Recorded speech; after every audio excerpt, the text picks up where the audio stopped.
100 days weight loss ಚಾಲೆಂಜಲ್ಲಿ ಇವತ್ತು day 11 as it is ನಾನು ಬೆಳಗ್ಗೆ ಡಿಟಾಕ್ಸ್ ಡ್ರಿಂಕನ್ನೇ ತೊಗೊಳ್ತಾ ಇದ್ದೀನಿ.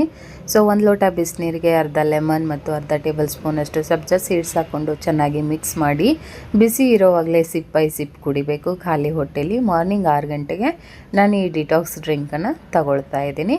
ಅದಾದಮೇಲೆ ಬ್ರೇಕ್ಫಾಸ್ಟ್ ಪ್ಲೇಟರ್ ಹೀಗಿತ್ತು. So 2 boil egg, whole egg ತೊಗೊಳ್ತಾ ಇದ್ದೀನಿ, 1 ಸೀಬೆ ಹಣ್ಣು, ಸ್ವಲ್ಪ 1 ಟೇಬಲ್ ಸ್ಪೂನಷ್ಟು ಸೀಡ್ಸ್ ಅಂತೂ ತುಂಬ ಇಂಪಾರ್ಟೆಂಟು, ನಮ್ಮ ಬಾಡಿಗೆ ನ್ಯೂಟ್ರಿಷನ್ಸ್ ಬೇಕು. ಹಾಗಾಗಿ ಸೀಡ್ಸ್ನ ಪ್ರತಿದಿನ 1 ಟೇಬಲ್ ಸ್ಪೂನ್ ತಿನ್ನಲೇಬೇಕು. ನಾವು ಯಾವುದೇ ರೀತಿಯಲ್ಲಾದರೂ ತಿನ್ಬೋದು. ಸೊ ಈ ಸೀಡ್ಸ್ಗಳು ಕಾಂಬೋ ಆಫರ್ ಮೀಶೋಲ್ಲಿ ಸಿಗ್ತಾಯಿದೆ. ಅಂಗಡಿಯಲ್ಲಿ ನೀವು ಜಾಸ್ತಿ ರೇಟ್ ಕೊಟ್ಟು ತೊಗೊಳ್ಬೇಕು, ಬಟ್ ಒಳ್ಳೆ ಕ್ವಾಲಿಟಿ ಇರೋವಂಥ ಸೀಡ್ಸೇ ಮೀಶೋಲ್ಲಿ ಆಫರಲ್ಲಿ ಸಿಗ್ತಾಯಿದೆ. ಲಿಂಕ್ ಬೇಕಿದ್ರೆ ಲಿಂಕ್ ಅಂತ ಕಮೆಂಟ್ ಮಾಡಿ, ಲಿಂಕ್ ಕಳಿಸ್ಕೊಡ್ತೀನಿ. ಆ್ಯಂಡ್ ಮಧ್ಯಾಹ್ನದ ಲಂಚ್ಗೆ ಸ್ವಲ್ಪ ರೈಸ್ ಸಾಂಬಾರ್, ಮಜ್ಜಿಗೆ ಮತ್ತು ಕಪ್ಪು ದ್ರಾಕ್ಷಿನ ತಗೊಂಡಿದ್ದೆ. ಇದು ನನ್ನ ಮಧ್ಯಾಹ್ನದ ಲಂಚ್ ಆಗಿತ್ತು. ಸಂಜೆ ಬಂದು ಸ್ನ್ಯಾಕ್ಸ್ ಟೈಮ್ಗೆ ಮಖಾನ ಸ್ವಲ್ಪ ರೋಸ್ಟ್ ಮಾಡ್ಕೊಂಡಿದ್ದೆ. ಆ್ಯಂಡ್ ಗ್ರೀನ್ ಟೀ, ಮಖಾನ ಕೂಡ ಆಫರಲ್ಲಿ ಸಿಗ್ತಾಯಿದೆ. ಮೀಶೋಯಿಂದನೇ ನಾನು ತರಿಸ್ಕೊಂಡಿರೋದು.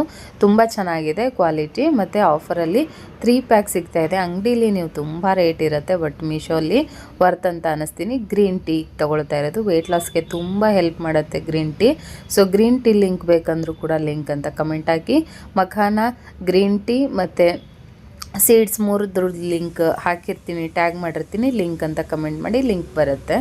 ಸಂಜೆ ನಾನು ಎಕ್ಸಸೈಸ್ ಮಾಡ್ಕೊಳ್ತಾ ಇದ್ದೀನಿ. ಆ್ಯಸ್ ಇಟ್ ಈಸ್ ಡೈಲಿ ಮಾಡಿಕೊಳ್ಳುವಂತಹ ಎಕ್ಸಸೈಸ್ಗಳನ್ನೇ ಮಾಡ್ಕೊಳ್ತೀನಿ. ಹೊಸದೇನು ಮಾಡೋಕ್ಕೆ ಹೋಗಲ್ಲ, ಬಟ್ ಆದಷ್ಟು ಫಿಸಿಕಲ್ ಆ್ಯಕ್ಟಿವಿಟಿ ಎಷ್ಟು ಜಾಸ್ತಿ ಮಾಡ್ತೀವೋ ಅಷ್ಟು ಬೇಗ ವೆಯ್ಟ್ ಲಾಸ್ ಆಗುತ್ತೆ. ಆ್ಯಂಡ್ ರಾತ್ರಿ ಊಟಕ್ಕೆ ನಾನು ಮತ್ತೆ ಏನು ಸಿಂಪಲ್ಲಾಗಿ ಸ್ವೀಟ್ ಕಾರ್ನು ಮತ್ತು ತರಕಾರಿ ಎಲ್ಲ ಹಾಕಿ ಒಂದು ಸಣ್ಣ ಸಲಾಡ್ ಮಾಡ್ಕೊಂಡಿದ್ದೆ. ಆ್ಯಂಡ್ ಪಪ್ಪಾಯ ಫ್ರೂಟ್ ತೊಗೊಂಡ್ಬಿಟ್ಟು ಲೈಟಾಗಿ ನಾನು ಊಟನ ಮುಗಿಸ್ಕೊಂಡೆ.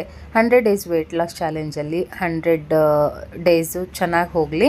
11 ಡೇಸ್ ಕಂಪ್ಲೀಟ್ ಆಯಿತು. Thank you.